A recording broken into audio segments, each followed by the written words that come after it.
The chandeliers in the Hartley ballroom threw warm, honeyed light across polished wood and satin. The air smelled faintly of lavender and dust, an aftertaste of yesterday's arrangements, of a house that kept itself immaculate to the limit of people. Khloe Sanders moved through that light with a tray balanced against her hip, a steady, quiet, a kind of armor. She had learned how to carry things without calling attention to them back in her Beacon Hill apartment, carrying groceries up 4 flights when elevators were a luxury she couldn't afford. At the Hartley house, she carried silver and folded napkins, a nervousness contained beneath a professional smile. The work was new, the household enormous, and the rules, taught to her in clipped instructions from the butler, were part of what kept her centered. Amelia Hartley sat on the edge of a low chaise across the room, a little figure in a pale dress that might once have belonged to another child. She had one of those tight, steady gazes that made the rest of the room seem to recede. Her fingers were looped through a small metal ring whose jewel caught the light. Occasionally, she would set the ring against her teeth and hum to herself in a low, steady rhythm that sounded like a metronome. The guests, when there were guests, kept their distance, the way people kept distance from a small, delicate thing. They spoke in quieter tones and moved as if they might break a porcelain ornament by reaching too quickly toward a plate. Khloe's hands paused on the tray.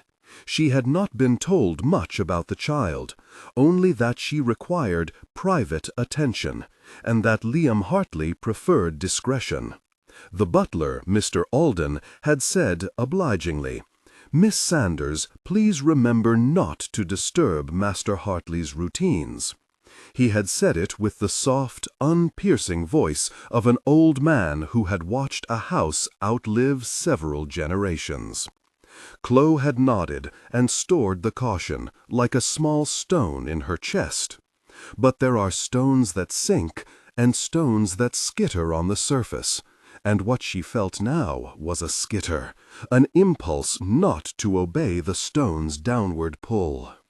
Amelia's rhythm tapped at the edges of the ballroom music, which was a quartet's polite waltz stitched into the air by hired musicians in the corner.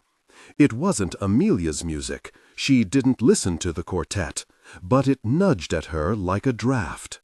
Khloe set the tray down and, without deciding, crossed the floor.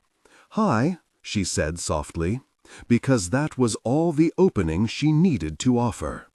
Amelia's eyes did not leave the ring. Khloe set her hand a careful distance away on the chaise, so the child could choose. It was the smallest of invitations, a phrase made of gesture. Amelia blinked. Her thumb moved across the jewel, as if testing a pattern. Then she lifted her foot and tapped it once to Khloe's steady breath. It was not the big motion other people expected, no reach for warmth, no searching for words. It was rhythm, an answer made in tiny increments. Khloe felt an avalanche of things: protocol, propriety, the list of do-nots, and set them aside like coats at a coat check. She tapped her palm against her thigh in time. The tap was tentative, then certain. Khloe matched it. They made a small duet. Mr. Alden watched from the doorway with no expression on his face. He had served the Hartleys for 27 years and had perfected the art of appearing to be everywhere while never intruding. Now he simply observed as the two of them built a soundless conversation across a satin cushion. Liam Hartley appeared at the top of the stairs then, a silhouette cut from tuxedo black and strain. He had come back early from a corporate dinner. Someone had said the quarterly numbers were fine, and then had said them again with less conviction. and met the sight in the ballroom like someone surprised to find a picture in the wrong frame.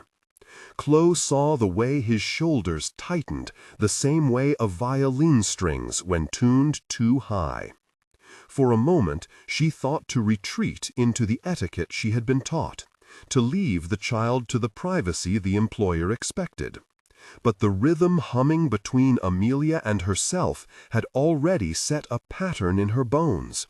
It felt like the only honest language in the room. Liam's face softened and hardened at once as he descended, like a photograph being developed. He stopped halfway, watching.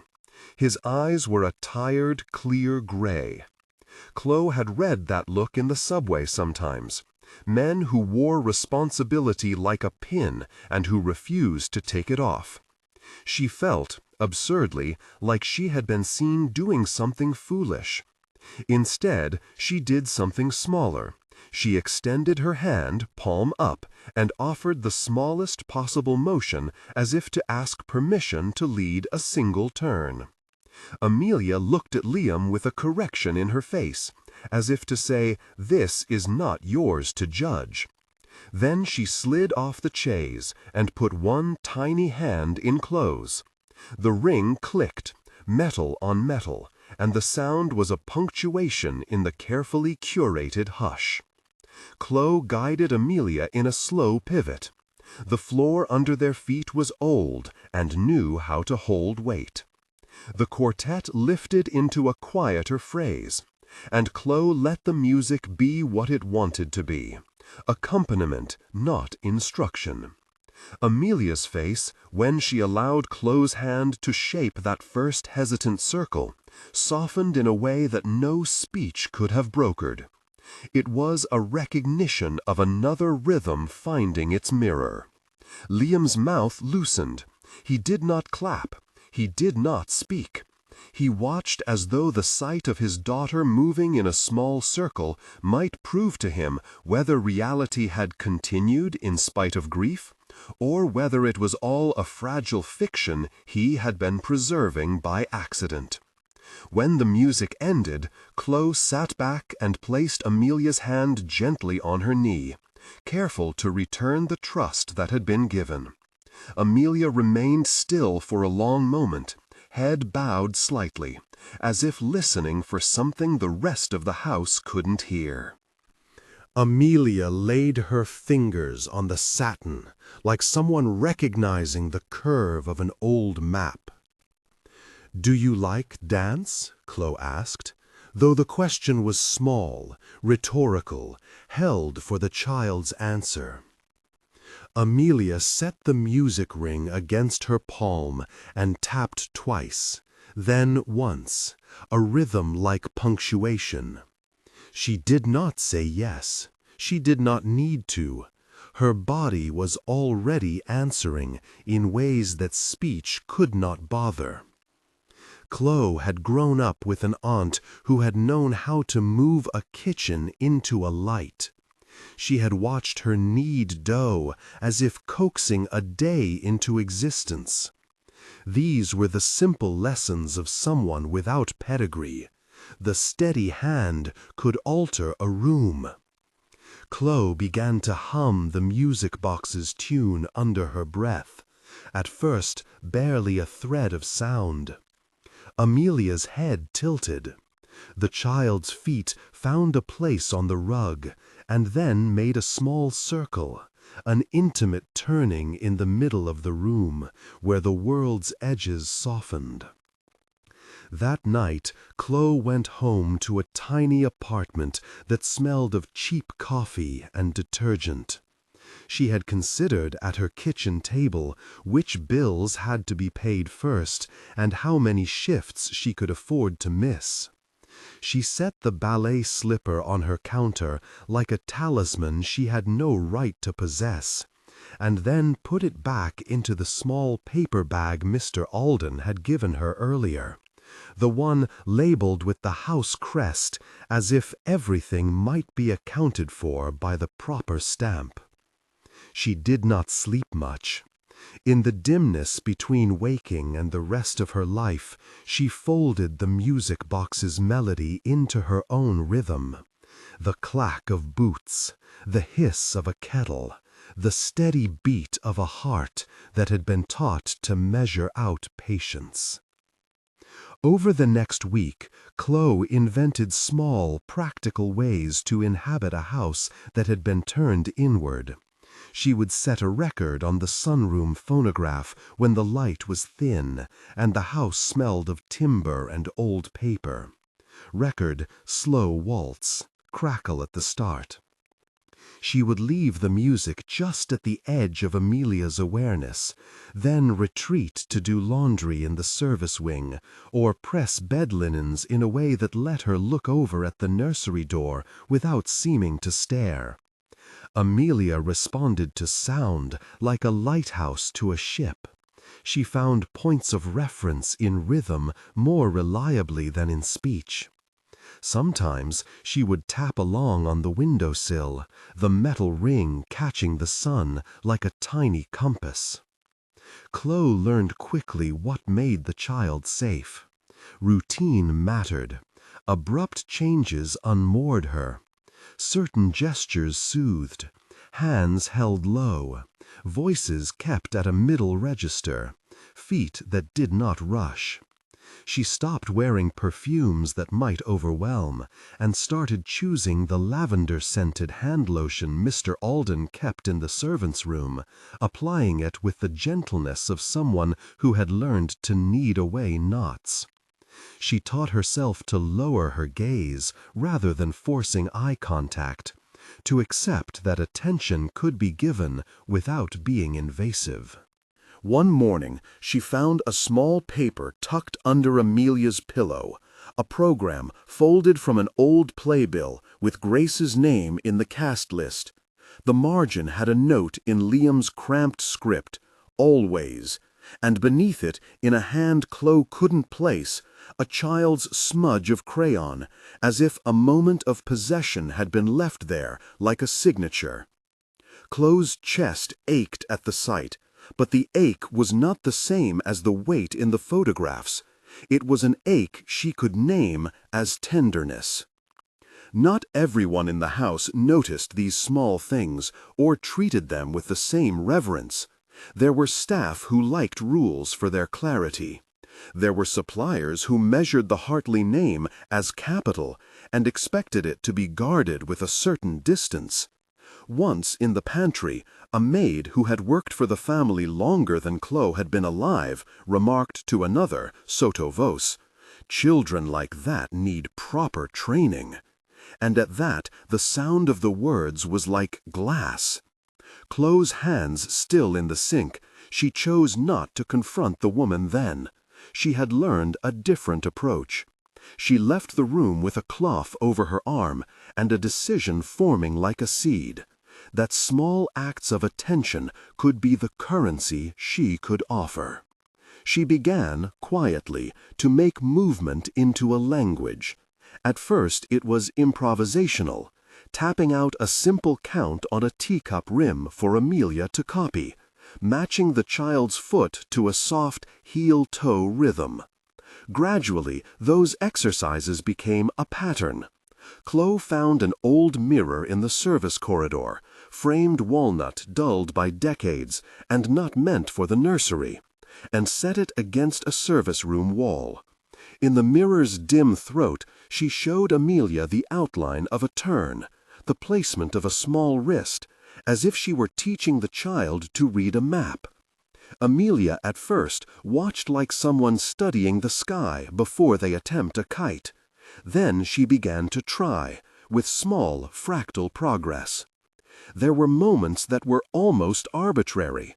A record with the sound of a single piano, a wardrobe sleeve folded just so, a hand offered at the right beat.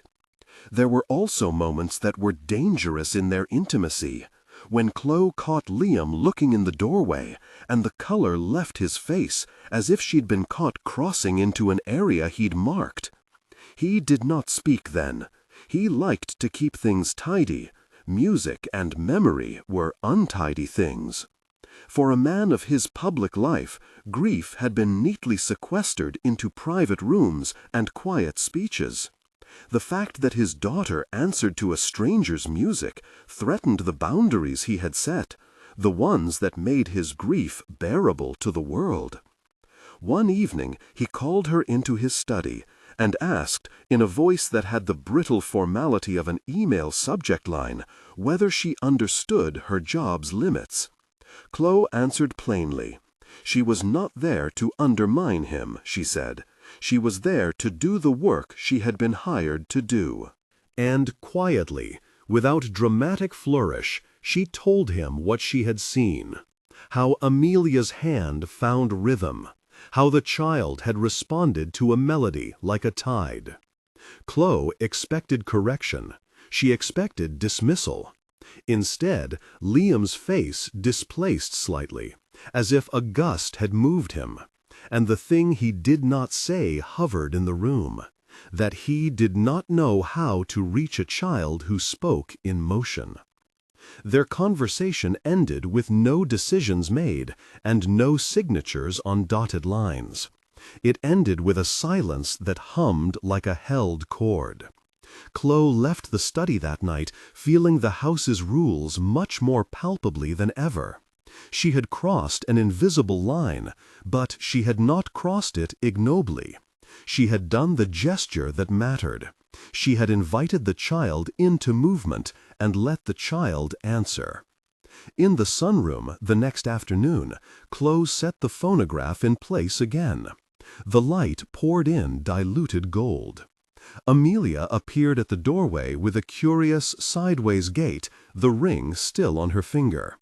Khloe wound the music box, placed a gentle record on the spindle, and let the crackle bloom into the room. The melody rose, and Amelia moved toward it as if toward a remembered harbor. Khloe held out her hand. Amelia placed her small palm atop Khloe's. Then, as the music found its measure, Amelia began a single, slow turn. Her movement was small and precise, and in it was an entire sentence. Khloe matched the turn's tempo with her own breath and with the steadying weight of two hands. For an instant, the house's long history of silences and distances dropped away, and the sunroom held only the two of them and the music. Amelia completed the turn and paused mid-breath, mid-moment, the way someone stops at a shore when they are about to step into the water. Her eyes searched Khloe's face, settling there like a compass. For the first time since Khloe had arrived, the child offered a sound that was more than a metronomic tap. It was a single word, quiet and clear as a line drawn in soft pencil. Daddy. Khloe's hands wanted to applaud. She swallowed the impulse and instead let out the breath she had been holding as if a seam had been opened. The sound in the room shifted. The sunlight made a little theater of dust, and Khloe understood that this was not an ending. It was an invitation. From the top of the stairs, Liam heard the voice, and the syllable cut across the house like a bell. He froze at the parapet as if someone had pressed a photograph to his chest. For the first time in months, the public man was unmade into the father, and a hardness in him that had been practiced like armor began to bend. He made his decision then, small and abrupt. He set down his papers, left his suit jacket on the stair, and descended into the sunroom with a gait slow enough to be respectful. When he entered, he saw Khloe kneeling, humble and unremarkable, and Amelia, who had already found a language she had been denied, and the light that made both of them generous. Guia de estilo e instruções para a síntese de fala. Você é narrador, palestrante, com voz potente, forte e autoritária. O tom deve ser firme e inabalável. Contexto de continuidade. A frase anterior era "And the light that made both of them generous." Você está no meio de uma frase-pensamento, Mantenha o ritmo e a força vocal sem quebrar a conexão. Haja como se estivesse transmitindo uma verdade fundamental. Liam took a breath that carried an unpaid debt and then stepped forward, not with the declarations of a man used to podiums, but with a simple, reaching silence.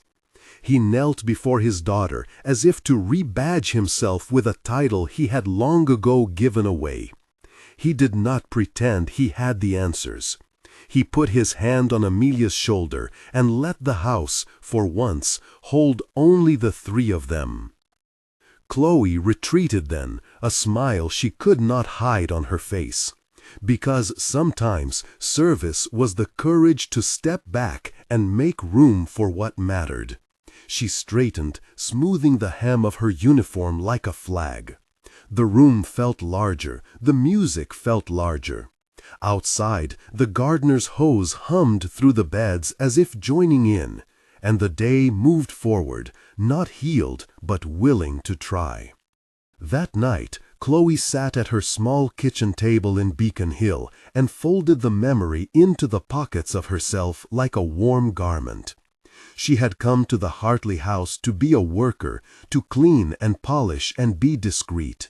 She had stayed to listen, to translate small rhythms into something that could be seen. She did not yet know whether her job would become permanent or whether the house's policy would change against her. She only knew that a small child had found a word and a man had knelt to receive it. That might be enough to begin. When she returned the next morning, the music box sat on the sunroom table, its lid open. Mr. Alden gave her a look that was almost approval. "Miss Sanders," he said, with an economy of words that suggested the proper kind of belonging, "Master Hartley would like you to remain for the foreseeable future." Khloe let the relief enter her slowly. There would be rules, there would be battles she could not foresee. But there would also be more moments like this. Records played with care, a mirror angled for a tiny turn, a hand extended when the right beat made itself known. In the small hours of the day, with the house breathing quietly around her, she arranged the ballet slipper into its box and traced the word always with a fingertip, as if to commit the promise to muscle and skin. Outside, rain came in gentle sheets, and for the first time in a while, the Hartley grounds seemed to be listening. Inside the sunroom, Amelia tapped the rhythm she had chosen, and Khloe matched it, and the house learned how to hold a new cadence.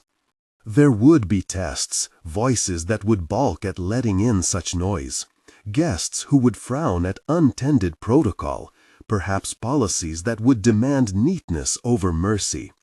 Khloe knew all of that by trade, but she had also learned the arithmetic of small gestures.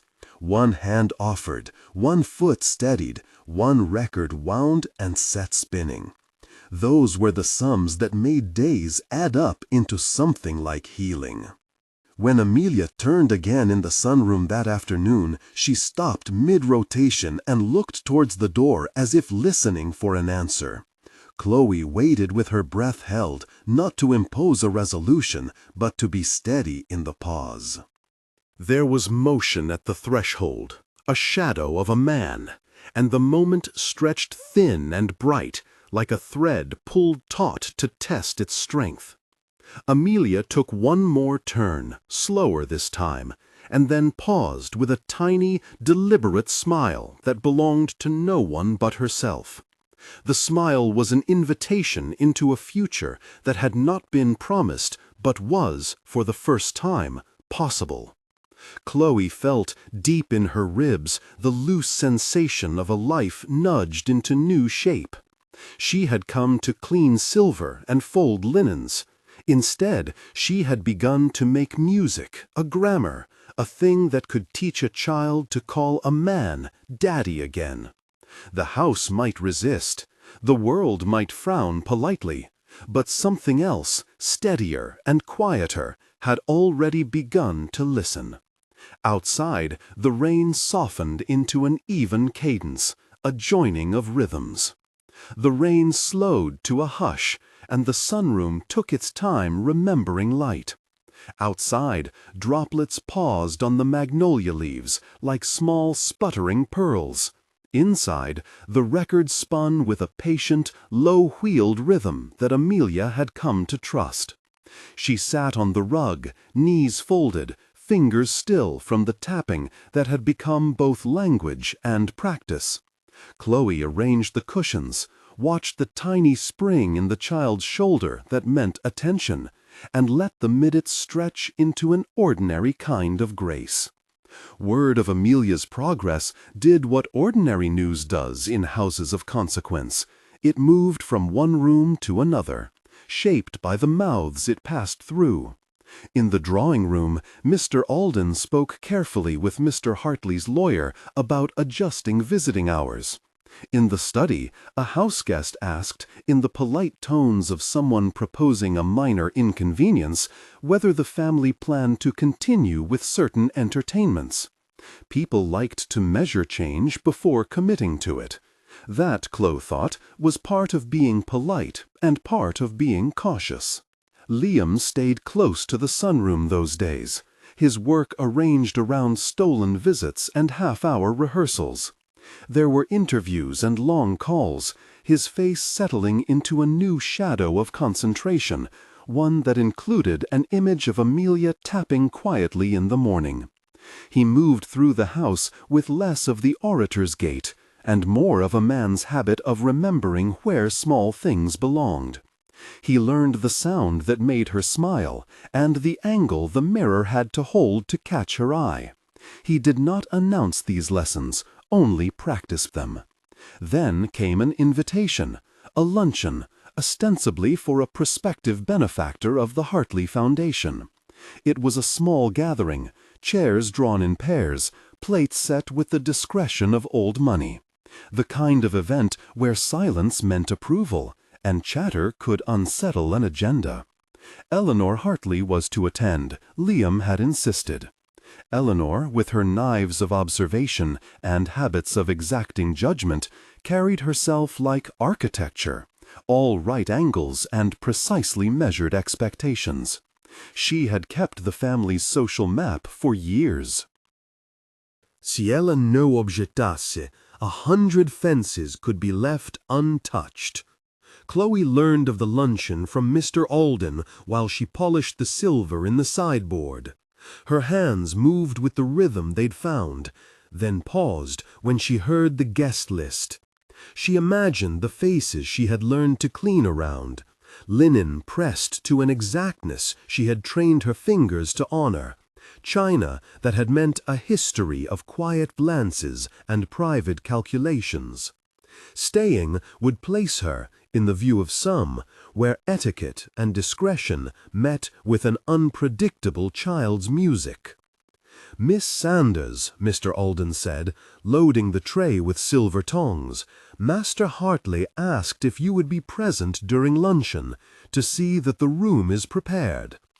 It felt like a summons to both duty and trial. Khloe nodded.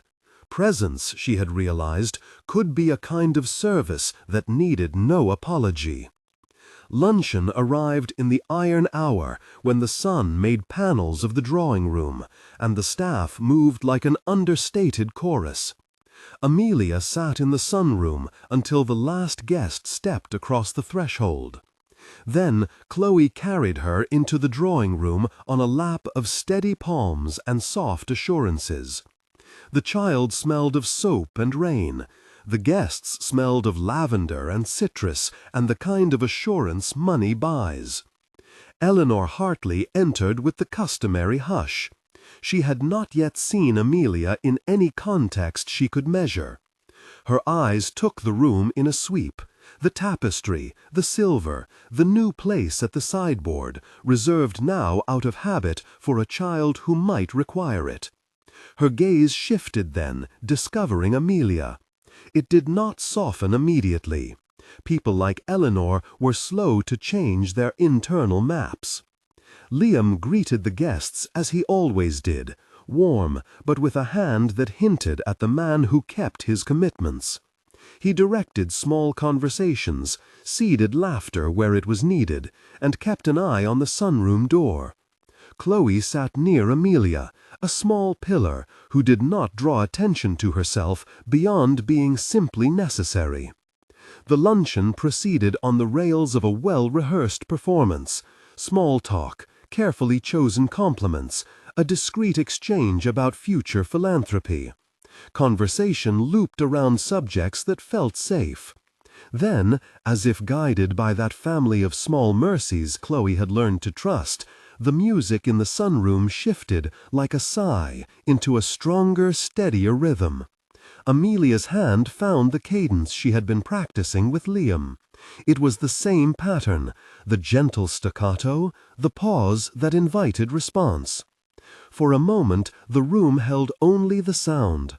Ellen, one of the guests, glanced toward the door, and then looked away, embarrassed to be seen listening to a child's tapping. Eleanor watched instead, not with the indifference of someone who would prefer not to be moved, but with the attentiveness of someone who wanted to understand why the rules were bending. Amelia's fingers kept time. Guia de estilo e instruções para a síntese de fala. Você é narrador, palestrante com voz potente, forte e autoritária. O tom deve ser firme e inabalável. Contexto de continuidade.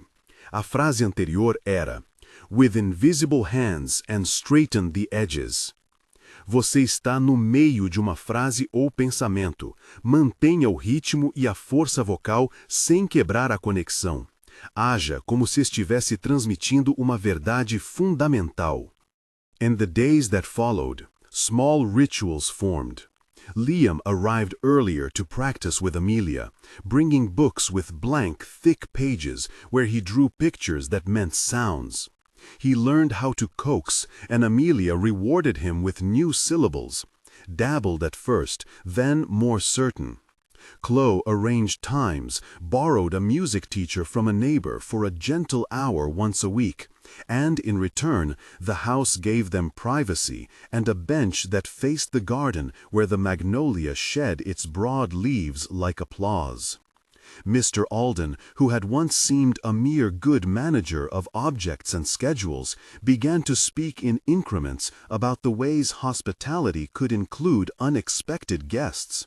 A house, he said to Khloe one evening as he straightened the cutlery, is at its best when it creates rules that reflect what is true in it, not what is convenient. She did not need to say that she had always known that, in his quieter moments, that the man had a vocabulary of justice more exacting than many louder souls. Instead, she nodded, feeling the truth of his words as if they were a kind of temperature that registered on the skin. Neighbors noticed the change as well. The gardener paused in his rounds to touch the border where Amelia liked to walk. He began leaving small sprigs of thyme near the sunroom window. A mail carrier left an extra letter by mistake and then wrote on the slip a small congratulatory note about a child's first word. The city moved in its indifferent orbit, but the Hartley house hummed with a new frequency people could not ignore. Khloe found herself becoming the person who could explain, with economy and patience, how a day's rhythm was set. Music at mid-afternoon, reading before dinner, walks when the air was soft. She sometimes caught herself smiling at little victories. The way Amelia had learned to pass a plate without spilling, the way Liam now timed his sentences to let the child find pause. He began to appear at domestic moments he might once have scheduled out of view. He loaded the dishwasher without theatrality. He read with a small concentration that turned the house's history into a series of intimate events. That steadiness mattered. There were, of course, setbacks.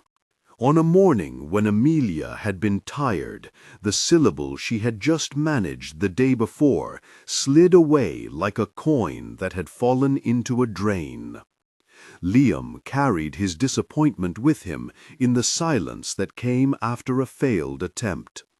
Khloe held the child and hummed until the line of her voice braided a new patience into the room. That, too, was part of what the house would have to learn, that progress was not a straight line, but a geography of fits and starts. At night, after the household had gone to its appointed rooms and the clocks ceased their small bureaucratic conversations, Khloe sat again at her kitchen table. She took the ballet slipper from its box and smoothed the satin where a little scuff marked Amelia's first turn. The word always, traced in Khloe's memory, felt less like a promise someone else had written and more like a rhythm she'd learned to keep. She folded the memory into herself again, only now it did not feel like a temporary thing. The garment had taken some shape. Beyond the windows, the magnolia left its small final drops on the lawn, and the night air smelled like the clean work she had done. Khloe allowed herself a cautious optimism, not the kind that pretends the world will be easy, but the kind that acknowledges a path where there had been none. At night, after the household had gone to its appointed rooms and the clocks ceased their small bureaucratic conversations, Khloe sat again at her kitchen table. She took the ballet slipper from its box and smoothed the satin where a little scuff marked Amelia's first turn. The word always, traced in Khloe's memory, felt less like a promise someone else had written and more like a rhythm she'd learned to keep. She folded the memory into herself again, only now it did not feel like a temporary thing. The garment had taken some shape.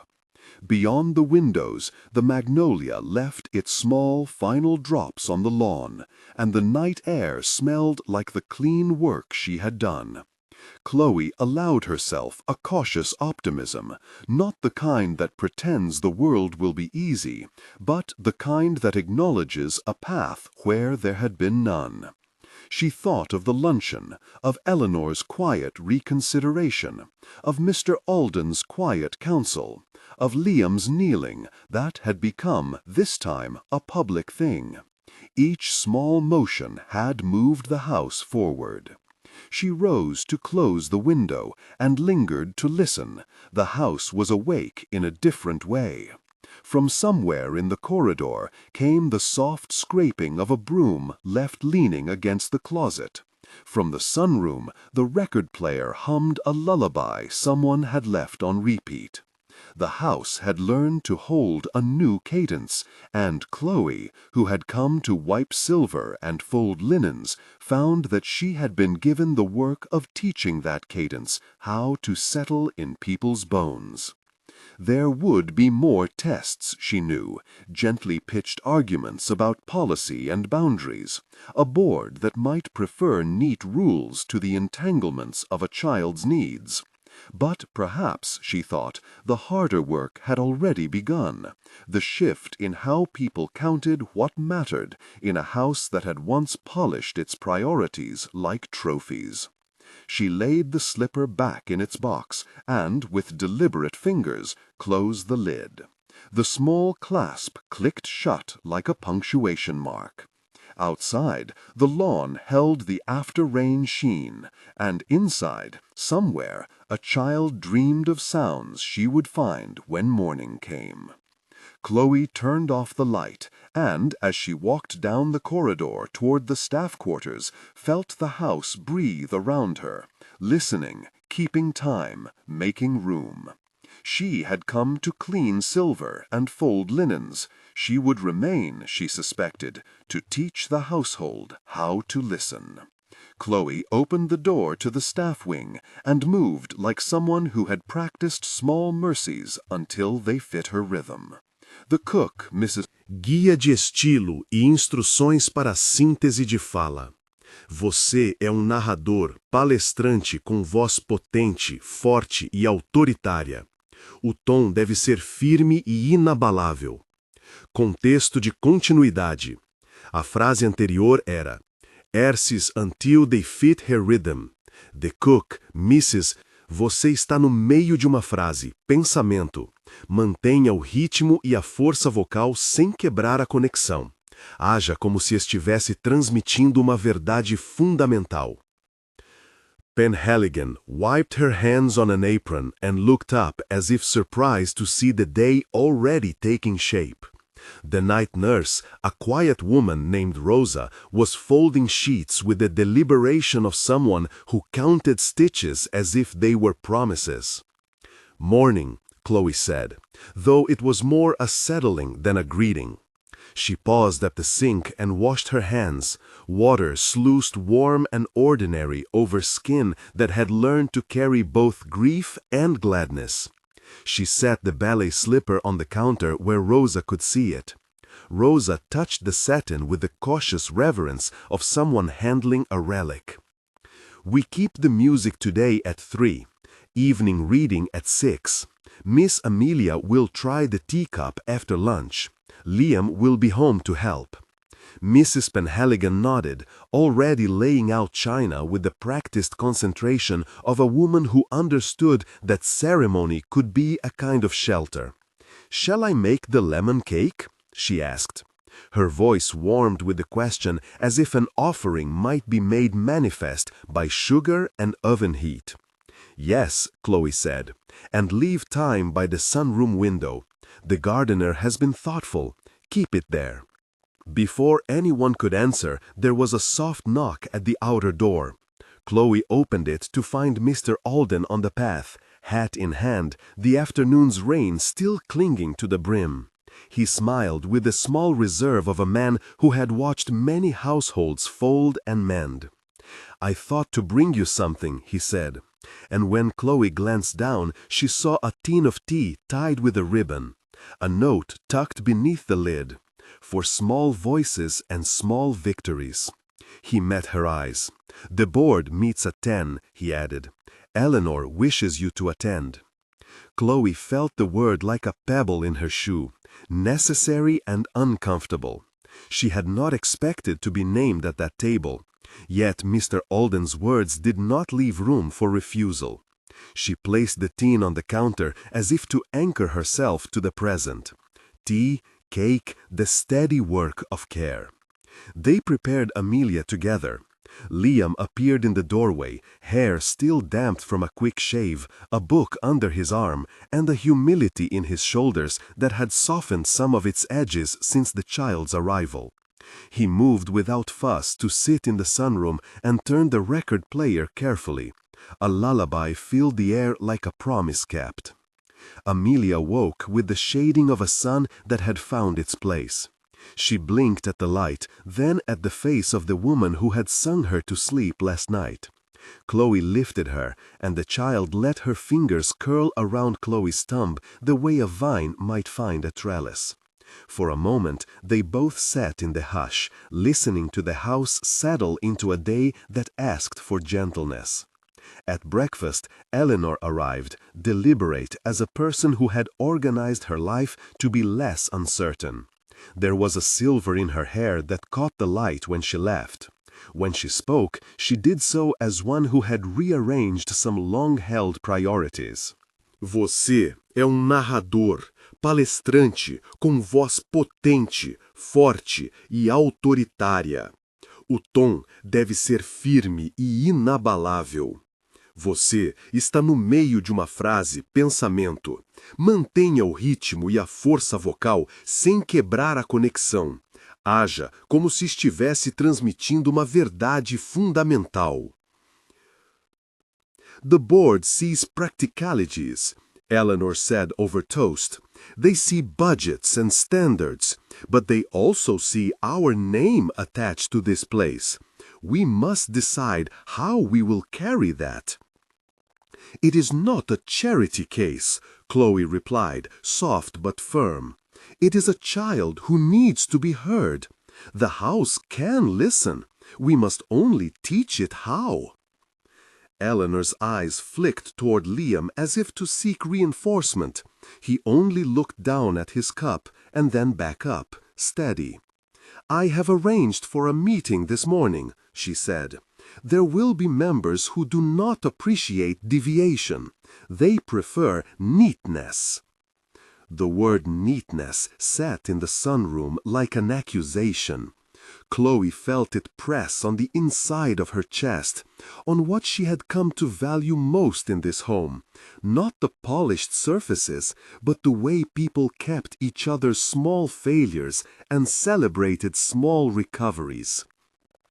The boardroom at Hartley House, when they entered, smelled of wood polish and the slow breath of history. Portraits watched from the walls with the impartiality of old questions. The table was a long authority. Attendees arranged themselves like constellations, each person in their appointed place. Mr. Alden sat near the head, Eleanor at his left, and the other members took their seats with a practiced composure that suggested a taste for precedent over surprise. Khloe sat with her hands folded in her lap, the ballet slipper hidden in a small bag at her feet. She listened to the opening statements, figures read aloud, rules recited, concerns voiced in language that kept feeling like a polite checklist for human lives. "What will this mean for the staff?" one board member asked. "Are we to become a medical facility?" another chimed. "It will mean," Mr. Alden said, "that we accept the responsibility of the home as more than a name on a letterhead. We are its keepers." "Responsibility cannot be open-ended," a thin man with a clipped voice protested. "We have obligations to the contributors, to the preservation." "To what people need," Eleanor interrupted. Her tone sharpened but did not cut. "We have the means to make adjustments. We have already begun." Khloe watched the faces around the table as if reading a score in which certain notes had not yet been played. There was a fatigue in their inclinations, a worry that softness might unravel stewardship. She thought of the cook, of Rosa's careful hands, of the gardener's time. She thought of Amelia turning a tiny face toward music like a compass needle finding north.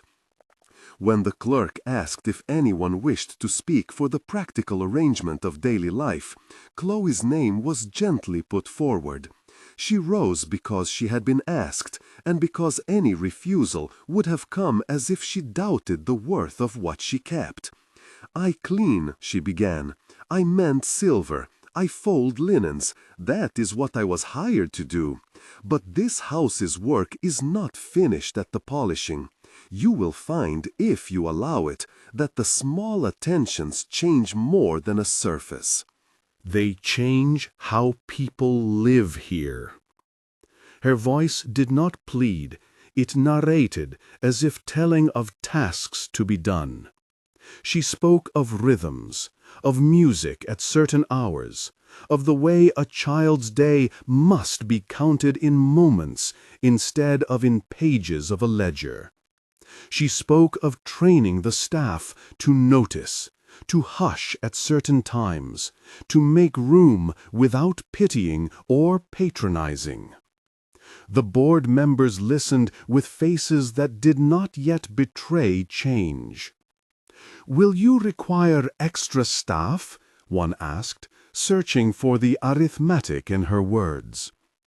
"Not more hands," Khloe said, "but a different kind of attention. We already have hands. We will teach them to bend where before they stood straight." It was hardly an argument. It was an invitation into the ordinary labor that precedes care. The thin man with the clipped voice pressed the point. Liability, precedent, reputation. Khloe turned her gaze to where Amelia sat on Liam's knee at the far side of the room. The child was quiet, cradled, the afternoon lullaby like a thread around them all. "She will only be here for a while," the man said, as if temporary could be measured like rent. "We can arrange transitional accommodations." Amelia blinked, and then she did something small and unexpected. She reached out and laid a hand on the thin man's sleeve. Her fingers were light and unknowing. The man drew away at first, startled. Then, as if something in his face lost its outline, he let his hand rest near hers. The room, which had kept itself in the reserve of policies, felt as if a seam had been undone. For a breath, no one spoke. The board members watched the child, watched the slow turning of a head toward sound.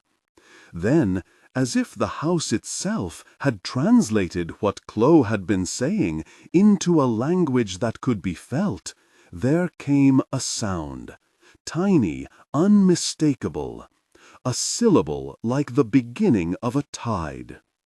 It was not a word yet, only the shaping of one, and it slid into the air like a seed finding soil. Heads leaned forward.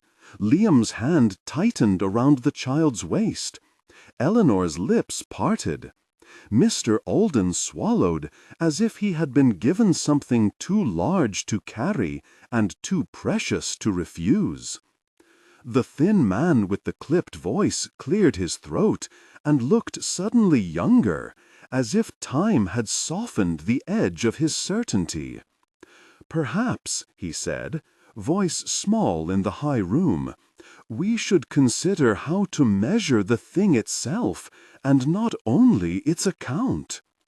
A murmur rose then, a soft disagreement, a warming of argument toward possibility. Some spoke of procedures, others of schedules and allowances. Khloe sat back with her hands in her lap, feeling strange and light, like someone who has watched a lock open after learning the correct turn. When the meeting adjourned, the mood had shifted. The vote would be taken next month, the records would be adjusted, but the board left with a loosened austerity. Eleanor walked with Khloe to the sunroom, and for once let a quiet that was not her armor sit between them. "You did well," she said. There was a gratitude there that surprised Khloe by its softness. "It was not I alone," Khloe answered. "It was the house. It has started to hold something different."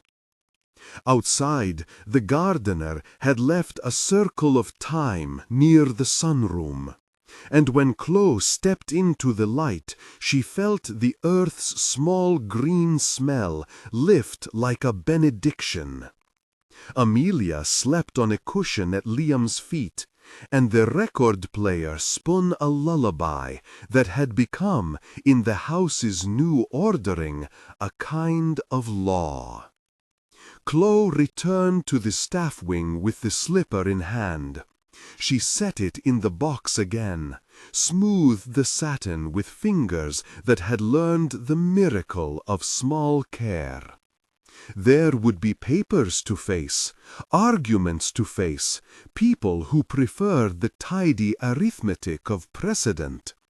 There would also be afternoons, music, reading, lemon cake, and time by the window, where the work of listening could be practiced until it became habit. She paused in the corridor and listened. The house breathed around her, full of old portraits and new sounds. Khloe knew now what her role had become.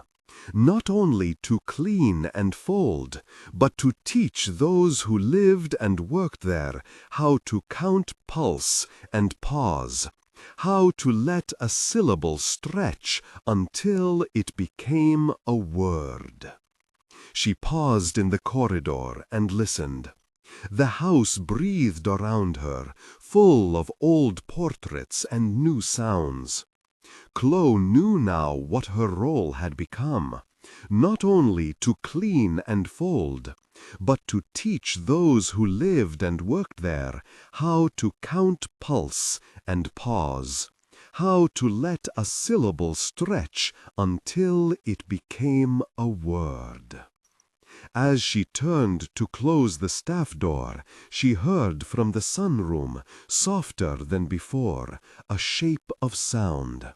Two notes leaning toward each other. She smiled without making a sound. It was the way people sometimes answered the small prophets of their lives. Outside, the day was folding itself into the quiet of evening, and the household moved in its new cadence, step by step, knob by knob, breath by breath. The work would continue, they all understood. There was always more to be done. But the house had learned how to listen.